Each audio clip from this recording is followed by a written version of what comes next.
babala tungkol sa paghuhusga ang matutunghayan sa unang pagbasa mula sa sulat ni San Pablo sa mga taga-Korinto. Paalala ng apostol na hindi dapat natin husgahan ang ating kapwa, bagkus ituwid natin ito kapag nagkamali. Sa huli, ang Panginoon ang maghahatol sa atin.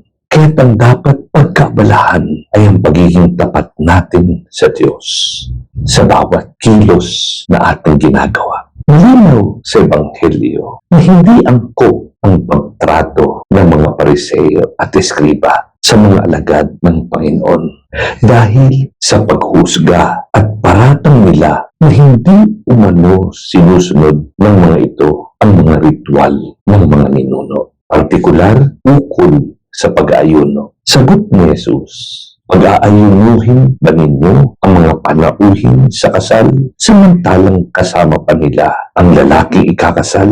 Kapag wala na ang ikinasal, saka pa lamang sila mag-aayuno. Ipinahayag ng Panginoon ang tungkol sa kanyang gawain bilang Mesiyas para sa kaligtasan ng sangkatauhan. Kailangan siyang dumaan sa kanyang pagpapakasakit, pagkamatay at muling pagkabuhay upang hindi na magkaroon ng kalungkutan, kundi ang kaligayahan na mayroong buhay na parating. At ito ang buhay na walang hanggan sa kalangitan na katulad ng isang kasalan. Diin ni Jesus, kung ang lalaking ikakasal ay kukunin sa kanila, diyan na pwedeng mag-ayuno ang mga panauhin. Paliwanag ng simbahan sa piling ng Panginoon na kumakatawan sa groom na walang ng dahilan sa pag-ayuno ang mga alagad.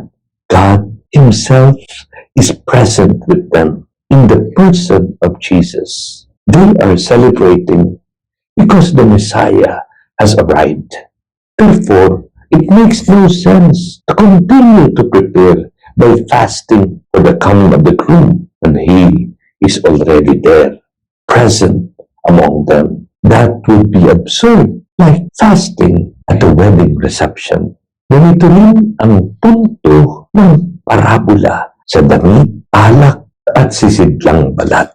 Kinakailangang lumipas ang luma upang magkaroon ng bago. Ganito ang nangyari nang ialay ni Kristo ang kanyang buhay sa krus upang gawing ganap ang pag-ibig ng Diyos sa sangkatauhan. Ang bagong tipan ay tanda ng muling pagkakaisa ng Ama sa kanyang bayan sa pamamagitan ni Kristo. Dahil sa pagsunod ni Jesus sa kalooban ng Ama, tayo ay naging kabahagi ng kanyang handog na bagong buhay. Saad ng simbahan, now that Jesus has come, He has ushered in a new stage in salvation history. The practices and ways of thinking which belong to the old covenant have been fulfilled with the coming of the new covenant. Ang bagong alak na tinutukoy ng Panginoon ay ang bagong uri ng pagkitungo natin sa Diyos. Bagong pag-iisip, bagong pagkilos, at bagong paraan ng pagsisilbi sa Kanya. Sa madaling salita, bagong buhay kay Hesukristo.